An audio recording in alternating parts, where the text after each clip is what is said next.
Joining us from Brixton, South London, is Patrick Henningsen, and he's also going to be on RT later today. He is an amazing documentary filmmaker. He's provided us with amazing footage that we've used covering Copenhagen event.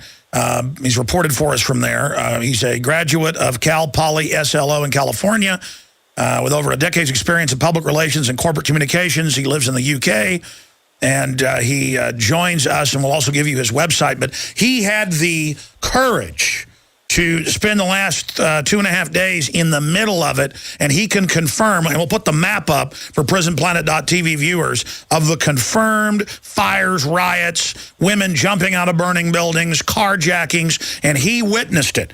And yes, the photos are confirmed. Much of this started as racial attacks on white people, whites being stripped down naked as a form of humiliation, and the politically correct media is now being forced to report on it. This is getting more and more insane by the minute. This is political correctness gone wild. And joining us is Patrick Henningsen from South London, Brixton, the epicenter of the situation that's now spread all over England, in the southern part there of the UK. And we'll put that map back up on screen for PrisonPlanet.tv viewers. Patrick Henningsen, thank you for joining us. Hey, it's good to be with you, Alex. Thank you very much. Okay, break down why you went down. Obviously, you're a reporter, but your courage to go be in the middle of this melee, and how it all started, and what you witnessed. Well, it wasn't so much I was looking to be in the middle of it, but I live in Brixton, so it was unavoidable, basically. But I spent most of Sunday night, we're barricaded in a pub on Stockwell Road, and saw a number of gangs of youths putting things into the road to barricade the road in order to stop vehicles and attempt a series of carjackings, pulling people out of their vehicles, or trying to, successfully in one case, and also beating passers-by who were trying to get away from the riots in central Brixton, which was on late Sunday evening, early Monday morning. Okay, we didn't have time to talk much beforehand, so I was just imagining as a reporter that you went down to cover it, but you were actually barricaded in. Please continue with any detail you've got of the type of carjacking that you witnessed. And we were seeing the photos of whites being stripped down naked. In fact, if you guys go to the Daily Mail, we can show folks that. It's linked on Drudge Report. And reportedly it started as racial attacks, and now that it's expanded out to both black hoodlums and white hoodlums. Some of the Western media has tried to spin it that it's Muslims, but Paul Watson, Steve Watson say they haven't seen Muslims involved. Yeah, well, it's a very odd chain of events that started this ball rolling. The first one was in Tottenham. That was on Saturday evening. That was a demonstration, a public demonstration against a local resident who had been shot fatally by the local Metropolitan Police, allegedly in some sort of a gun sting. Now, that demonstration went a bit wrong and turned into full-scale riots on Saturday night. On Sunday, Brixton had its annual carnival, which is called the Brixton Splash, 30,000 people in attendance. Now, mind you, Brixton is the site of the 1981 riots, which was the UK's equivalent to the Watts Los Angeles riots in the 80s and also earlier in the late 60s.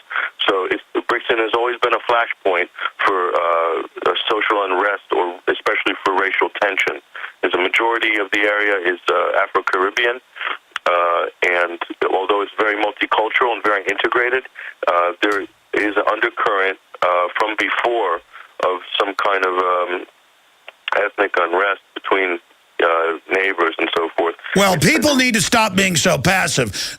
Guns or no guns, I couldn't control myself. If people were out carjacking folks and I was even disarmed, I would just put nails through baseball bats and go to town. I mean, this type of stuff, if the police won't protect the people, first they take your guns, then they won't protect you. You guys barricaded yourself in a bar, but so you are confirming that these are basically a race war style attack is how this began?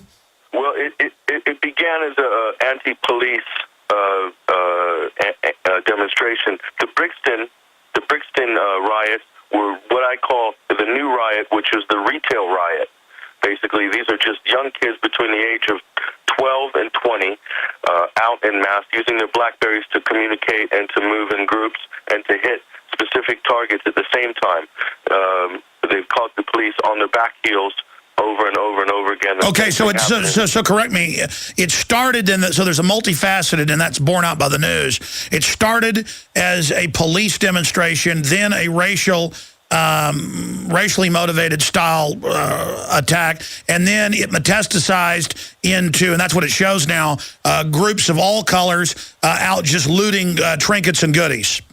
Yeah, basically petty criminal opportunists, but unfortunately, and it probably has less to do with the ethnicity of the culprits and more to do with the economic and the educational disintegration which has taken place in this country under 10 years of Tony Blair's government. But that's another story. But the majority of the Brixton riots, 99.9%, were Afro-Caribbean. Of course, any police officer that will come down in public on a young black man could face another mob on his back and could create another instance. So the political correctness gone wrong. You have actually hit the nail on the head, Alex. That is one of the reasons why communities and emergency services and police and everyone's got their hands tied. Everyone except these kids who are absolutely running wild, who, by the way, Alex, are being directed by their higher-ups in gangs, who are going out, hitting retail stuff to order, being told what to get, where to get it, and this is all being coordinated up the gang chain. That's now, by the way, everything you're saying has been confirmed. It's all within just a few hours was for sale on eBay and other places online, and they could follow the Twitter as the gang bosses direct them. They could instantly follow that back to its geolocation on its computer or phone and arrest these people. But, of course, they don't. In every case, the 7/7 bombers run by a known member, Mr. Aswat of MI6. That's Fox News, BBC. Nobody gets in trouble.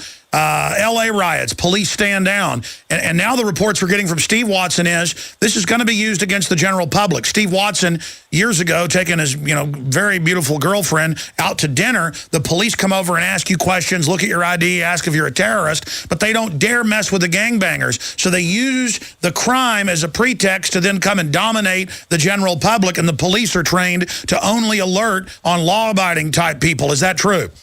Yep, that's true. And there's a few results that are going to come out of this, Alex. I'll tell you, I'll make a prediction. One, in the media in the next week, when this has calmed down, if it calms down, it's going to be a divide between those who want more security and more police on the ground and heavier law enforcement capability, and those who are pro-community and are wanting to actually address the causes of the illness rather than the symptoms. Patrick, I know you've got to go. You've got to get down to the RT studios to do a report, and we're going to give your website. We're going to do one more segment with you. The answer is firearms. You try to carjack me, you're all going to die. You understand? Look, ladies and gentlemen, everyone knows that I despise the racial division issues that are used to divide and conquer us. But all over the country, including the mayor of Philadelphia and others, are having to come out and, tell black youth to stop rioting, to stop engaging in racial attacks. And we are so politically correct in the West now that the people doing this think it's their right to pull over a family, jerk people out of the car, strip their clothes off, and then the media, the British media, the UK media that will report on this is being demonized by other media.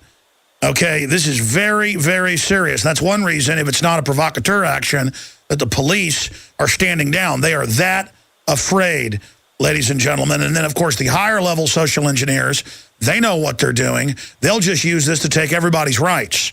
So this is very, very dangerous. Hundreds of riots and lootings and attacks. Now, talking to Patrick Henningsen, who is a reporter of long renown, doing a great job reporting for us from Copenhagen at the UN Summit, an impeccable source.